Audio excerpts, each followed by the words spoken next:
So we just got to the range. Got the Berretta 92 FS with me.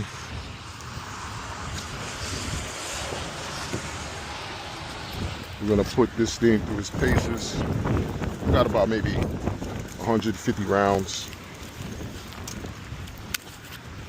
to use,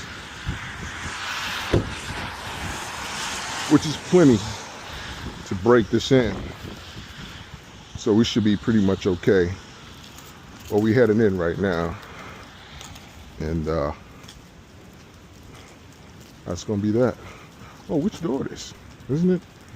This one was. No, it's the other door.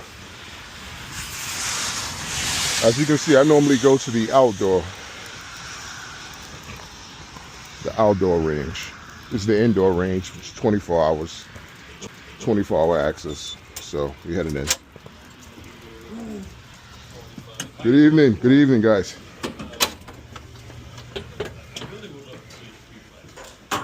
Folks playing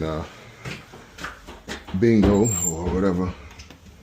And look like I'm not the only one in the range, but I don't know why it was so dark. But first thing you want to do when you get to the range, you want to throw your earmuffs on, like I said before, just to protect yourself.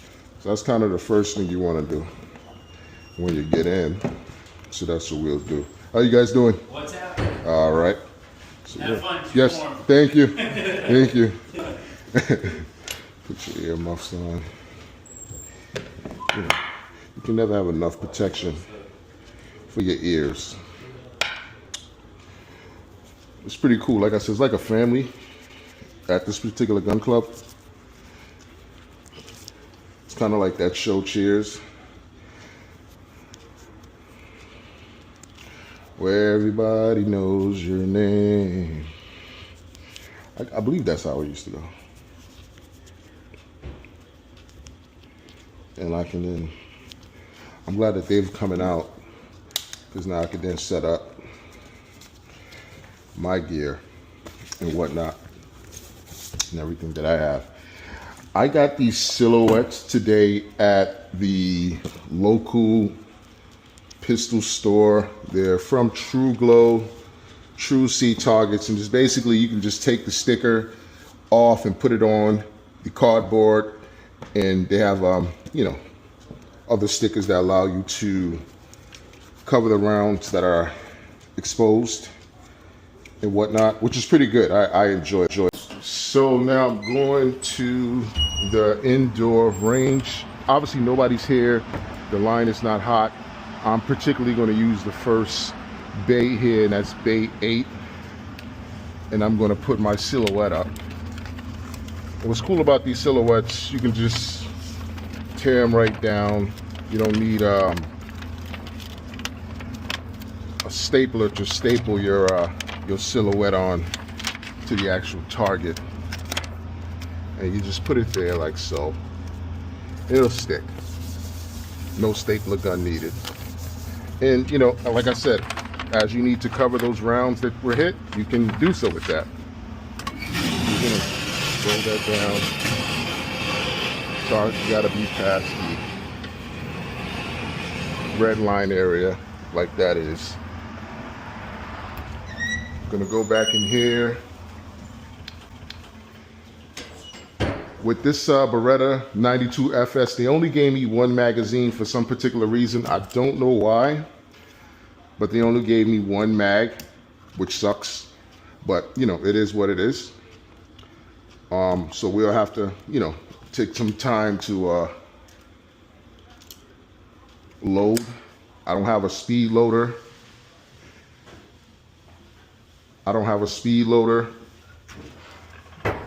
For this Berretta 92 FS, and that's going to be okay. So I'm going to hit record on the camera. So that's going to be recording. So we can get footage of that. No, I didn't mean to turn it off like an idiot.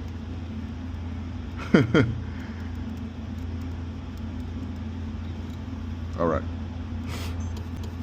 So that's going, that's recording, right? Without my assistance. So I'm gonna go out, get my ammo. Like I said, I have like maybe, and I have more silhouettes. I have like maybe 150 rounds between the 2 boxes and this bag of ammunition that I have, so that'll be good enough. All right, let's see what this thing's about, guys. Oh yeah. What I'm trying to get a feel for is the actual trigger break on this particular firearm.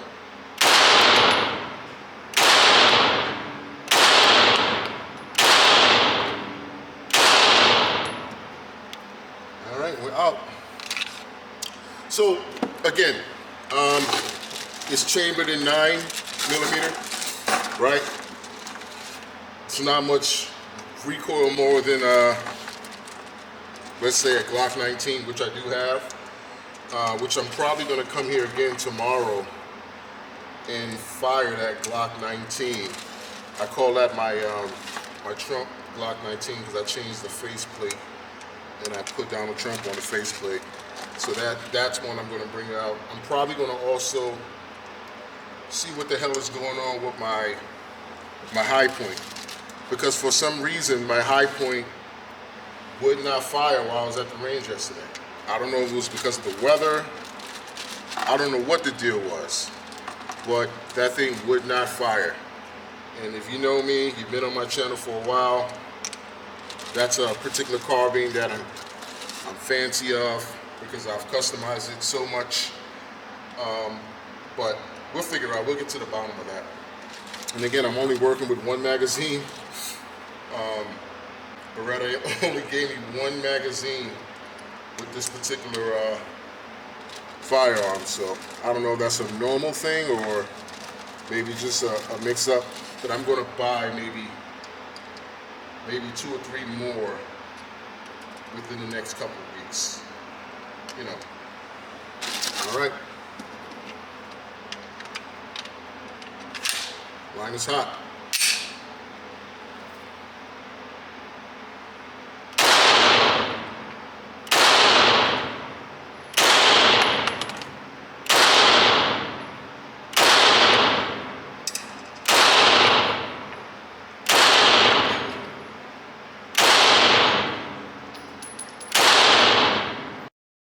Firearm is hot.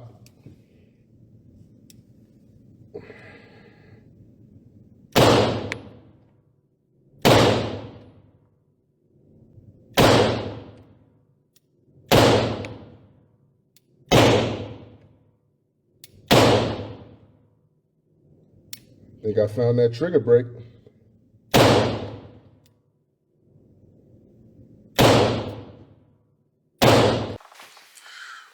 So guys, my overall experience with the Berretta 92 FS was pretty good. I mean, in comparison to, you know, the several other Glocks that I have, the 19, the 43X, the 17, I noticed differences in the Berretta. It's my first time ever shooting it, ever owning one.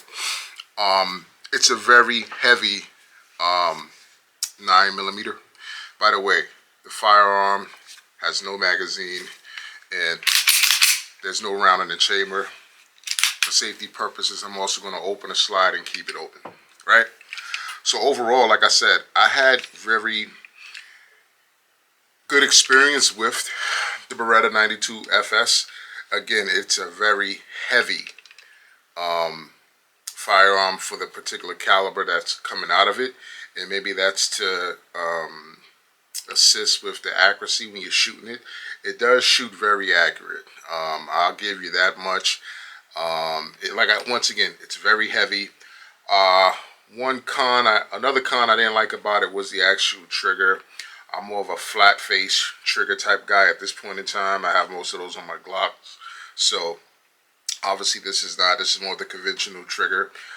Again, this is double action and it's also hammer fired.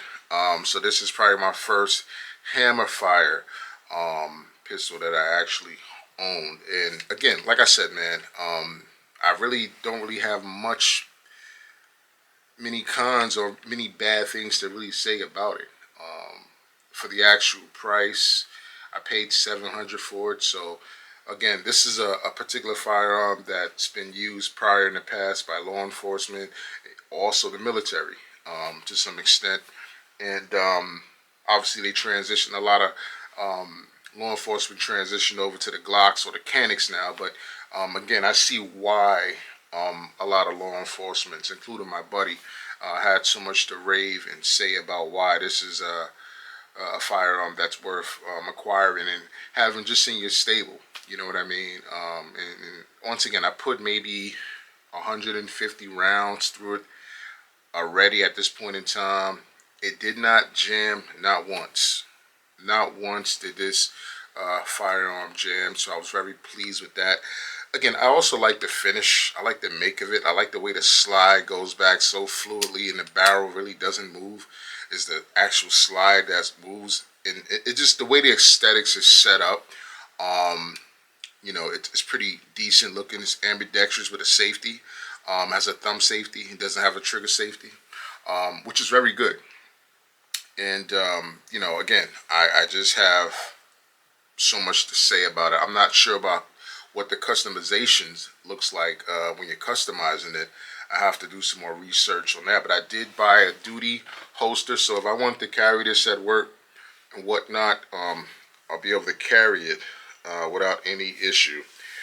Unfortunately, Beretta only sent me one magazine, so once again, I want to apologize in that video if I was just taking forever, uh, loading up those rounds in the magazines. And the magazines on these are like stainless steel. They're not like the plastic Glock magazines, so it's very sharp at the top when you're actually loading the firearm. So again, maybe you can get it on a deal right now because it's the holiday season, whatnot, and that can happen for you. Go for it.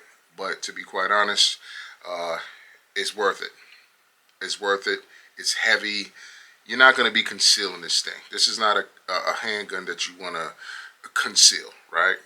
You're going to open carry this, right? So now I've seen videos of people who conceal the actual Beretta. I wouldn't recommend it. It's a very large firearm. I don't think you can be comfortable with this thing in the appendix area. You see what I'm saying? When you're carrying out in public. But again, this is one of a few that I picked up. I also have the Glock 19 MOS. So that's going to be coming. I'm going to be doing the very same thing I've done here with the Beretta, a review of that to give you guys that, give you my impressions. If you've been watching my channel, you know I already had a Glock 48, excuse me, not 19, Glock 48.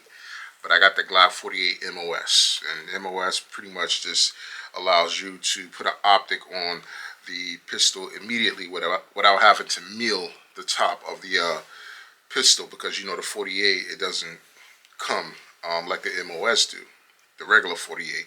So, and I have that one as well. So I'm going to put I don't know if I want to put a red dot on it. Probably more likely I will. But I also put a TR7 light on the 48 MOS. So I had to buy another holster for the 48 that's going to fit the 48 along with the TRL7 light from Streamline on it. So hopefully that comes in pretty soon and I'll do a review of that. But listen, man, I've been going to the range quite a lot lately. Really been enjoying myself. I love to go to the outdoor range, but it's been inclement weather, snowing and stuff in the New England area, so I've been making it a thing to go to the indoor range. And sometimes you go there and it's crowded, and you're like, God damn, I gotta be at the far right lane all the way at the end. But when I went and did a review on this one, actually 2 guys were leaving while I was coming in, and I had the range to myself. And that was pretty cool, you know what I mean? But I noticed also the range that I go to, I can also go 24 hours. So I can go maybe 2 o'clock in the morning on my day off and do my reviews and get my results in that way. But overall, man, I would definitely recommend the Beretta, especially if you're a big guy and you got big hands like I got. You can really get your grip get a good grip on it and get snug up on it, and it feels it feels comfortable for me. And maybe because I'm a big guy and I got big hands, but then again, I have the Springfield XDX Mod 2 3.3 barrel, which is my concealed carry appendix carry, and that's a very small firearm, but when I shoot it, it feels good in my hands. So it's all depending on the person and what you're looking for. But I would definitely recommend folks go out and check it out. Go out and shoot it. You don't got to buy it. Like, go to a range that allow you to rent firearms and shoot what they got, so you can get a feel for the firearms that you're shooting before you buy them. You know what I mean? I think the next one I'm going to get now, the next pistol I'm going to get is a Canic, the competition edition, the competition version, or I forget what they call it. But it's a Canic, and it's the full version of it, and you know, I believe that's like $1,000 or something like that. So that's going to be coming to the channel at some point in time, maybe early next year. So once again, guys, I'm Troy. This is Government Issue. I appreciate the thumbs up. Subscribe to the channel. More videos to come.